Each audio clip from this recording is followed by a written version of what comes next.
Capítulo 8 tiene que ver con las propiedades periódicas de los elementos. Como siempre, espero que estén realizando prácticas un poquito cada día o, 4 o 5 veces a la semana, que realizan primero las prácticas dentro de la presentación y también algunas preguntas que vienen del texto por Chang, que idealmente cada día puede hacer unas prácticas de capítulo 8, 7, 3, 2, 1, para que está mezclando la materia y así tiene un repaso de todo el contenido de curso con mucha repetición y ese le ayuda mucho a aprender cualquier cosa. Hablando de repaso, aquí tenemos un repaso de números cuánticos. Primero vamos a considerar el elemento de plata. Hay que dibujar y llenar su diagrama de orbitales, escribir su configuración electrónica abreviada y predecir el ion más común o el ion más estable de la plata.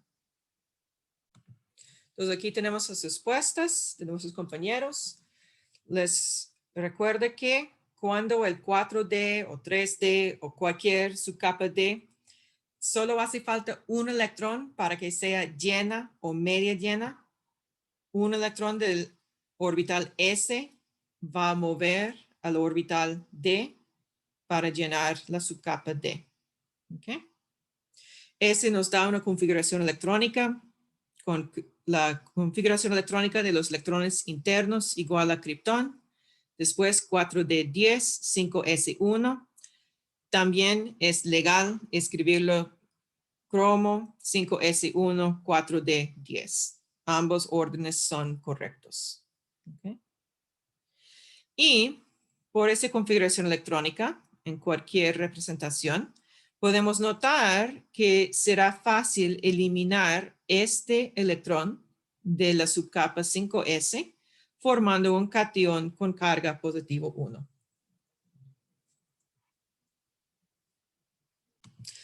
Si ustedes quieren más práctica de números cuánticos, ustedes pueden utilizar Khan Academy. Hoy en día están ampliando su selección de recursos en español y ellos tienen videos explicando conceptos de química, física, biología y matemática. Y también tienen prácticas interactivas que pueden realizar para practicar cualquier concepto. Okay. Entonces, ese sitio de web es mejor cada año. La tabla periódica es muy, muy útil porque nos enseña muchas, está organizada por las propiedades químicas y físicas de los elementos. Entonces, utilizando la tabla periódica podemos realizar predicciones sobre las cargas que va a formar un elemento, por ejemplo. El desarrollo de la tabla periódica tiene una historia amplia, larga y a veces hasta muy interesante. Por ejemplo, este tiene la organización actual, pero la tabla periódica ha tenido muchas formas diferentes por los años. Y aquí podemos ver que unos elementos estaban descubiertos, aislados, purificados y caracterizados en diferentes años. Entonces andan llenando los huecos en la tabla periódica. Originalmente, la tabla estaba organizada por la masa atómica del elemento, pero hoy en día utilizamos el número atómico, es decir, la cantidad de protones. También para determinar cuándo vamos a empezar una nueva fila, es para mantener elementos con propiedades químicas parecidas en una columna, en la misma familia. Un ejemplo del desarrollo de la tabla periódica o el uso de la tabla periódica para predecir elementos nuevos son las predicciones de Mendeleev. Entonces, él había visto que por debajo de silicio hubo un huequito, que nadie tenía un elemento que cabería aquí. Entonces, él tenía una hipótesis que hay un nuevo elemento. Él lo llamó ECA silicio porque debe ser parecida a silicio por tener la misma familia.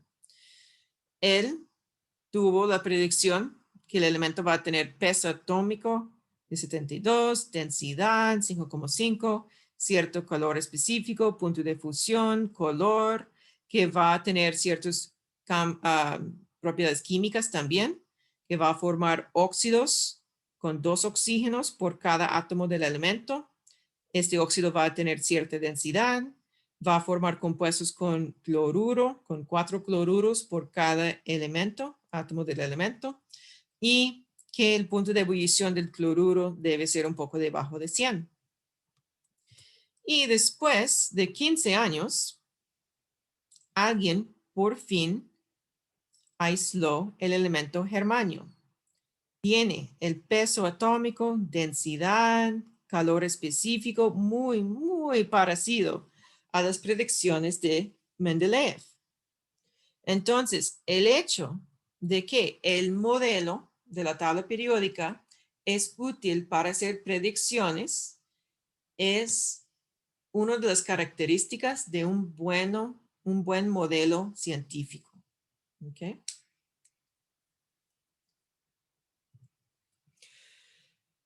El basis de muchas de las propiedades de los elementos es la carga nuclear efectiva. Sabemos que cada elemento tiene una carga nuclear, literalmente es la cantidad de protones en el núcleo y corresponde al número atómico del elemento. Pero lo que va a suceder del punto de vista de los electrones de valencia, y solo son los electrones de valencia que nos interesa de verdad, porque solo los electrones de valencia van a participar en reacciones químicas. Entonces, esos electrones de valencia literalmente son más lejos del núcleo que los electrones internos. Entonces, lo que va a suceder es que los electrones internos van a funcionar como un escudo y bloquear o apantallar la carga nuclear de los protones. Entonces, el electrón de valencia solo va a tener una carga nuclear efectiva, tomando en cuenta el efecto de pantalla de los electrones internos. Nosotros en este curso vamos a utilizar una ecuación muy sencilla para calcular la carga nuclear efectiva. Es la carga nuclear verdadera, el número atómico del elemento, menos la constante de pantalla, que es igual a la cantidad de electrones internas. Y sabemos que la cantidad de electrones internos es igual al número atómico del gas noble anterior. ¿Okay? Entonces, muy sencillo calcular la carga nuclear efectiva. Si ustedes pueden sacar una tabla periódica, van a ver que el sodio tiene 11 protones y el gas noble anterior, el neón, tiene 10 electrones. Entonces, esa es la cantidad de electrones internos. Entonces, su carga nuclear efectiva es 1. Magnesio se encuentra uno hacia la derecha. Entonces, tiene un protón adicional, pero su cantidad de electrones internos es igual, sigue siendo 10. Entonces, su carga nuclear efectiva aumenta. Aluminio es un paso más hacia la derecha. Entonces, tiene, perdón. Profe, ¿por qué es que en el magnesio sigue siendo 10? Sigue siendo 10 porque el magnesio se encuentra en la misma fila que sodio. Entonces, el magnesio también tiene neón como su gas noble anterior.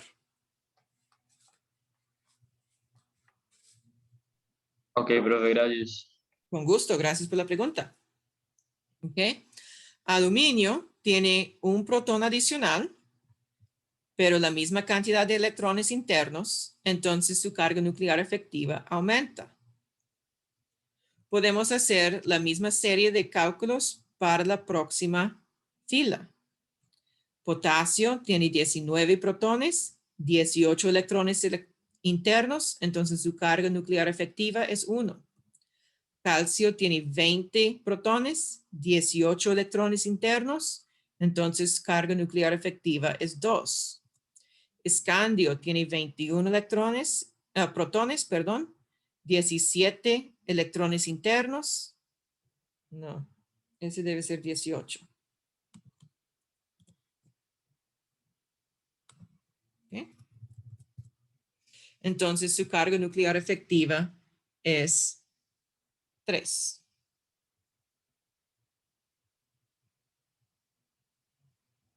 ¿Ok?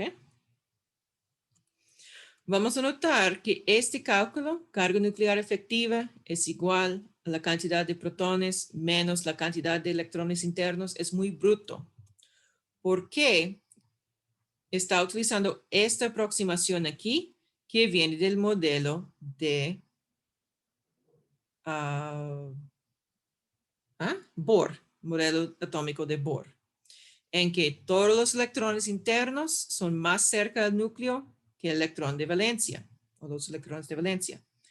Pero aquí, utilizando el modelo atómico de Schrödinger, podemos ver que aunque casi siempre los electrones internos se encuentran a una menor distancia desde el núcleo que los electrones de valencia, en vez en cuando un electrón en el 3s va a tener penetración hacia el núcleo. Entonces, es posible tomar esto en cuenta con fórmulas de carga nuclear efectiva más complejos que toman en cuenta la penetración de los electrones de valencia hacia el núcleo, pero este es más apropiado para un curso de química inorgánica, por ejemplo. En esta química general, no se preocupe. Okay. Solo vamos a verlos de una manera cualitativa. Okay. Aquí podemos ver la carga nuclear efectiva contra el número atómico. Okay. Esta línea negra literalmente es el número atómico. Entonces el número atómico aumenta. Es un poco tonto. Está allá para hacer la comparación con la carga nuclear efectiva de los electrones en la subcapa 1s. Dado que la subcapa 1s es lo más cerca al núcleo, esperamos que la carga nuclear efectiva es igual a la carga nuclear.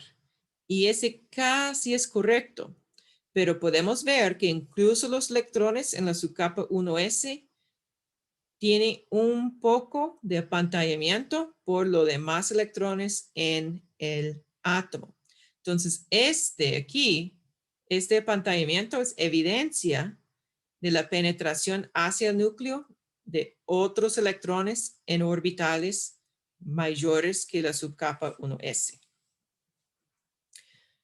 Este color verde representa nuestra ecuación para carga nuclear efectiva. Podemos ver claramente que aumenta hacia la derecha, regrese al mismo valor para la segunda fila y aumenta otra vez hacia la derecha. Entonces, tenemos esa tendencia horizontal. Y la carga nuclear efectiva aumenta hacia la derecha. ¿Okay? Pero examinando la carga nuclear efectiva por las reglas de Slater y según un modelo aún más complicado, podemos ver que después de aumentar hacia la derecha, cuando regresamos a la otra fila, la carga nuclear efectiva es un poco mayor que la fila anterior. Y después aumenta otra vez. Este es porque el factor de apantallamiento disminuye conforme aumenta el número cuántico principal. ¿Okay? Entonces, electrones internos de 1s tienen un factor de apantallamiento muy alto. Electrones internos de 2s, no tanto. No están ubicados tan cerca al núcleo, entonces no van a apantallar tan eficientemente los demás electrones. En el caso de 3s, ese es aún peor. ¿Okay? Cuando el factor de apantallamiento disminuye, la carga nuclear efectiva aumenta. Entonces, ¿cuál es la tendencia de la carga nuclear efectiva? este aumenta hacia abajo, entonces la carga nuclear efectiva aumenta un poquito hacia abajo. La tendencia más importante es la tendencia horizontal.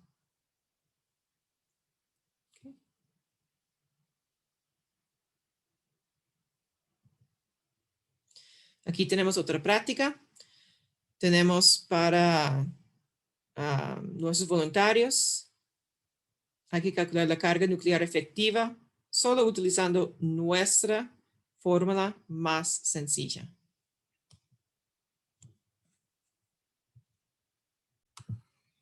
Súper bien. Excelente. Vamos a notar moviendo hacia abajo. Cromo y molibdeno tienen la misma carga nuclear efectiva, pero tungsten y ciborgio, aquí tenemos los lantanoides y actinoides, y este va a afectar el cálculo de la carga nuclear efectiva de los últimos 2 periodos. Entonces, ponga atención allá.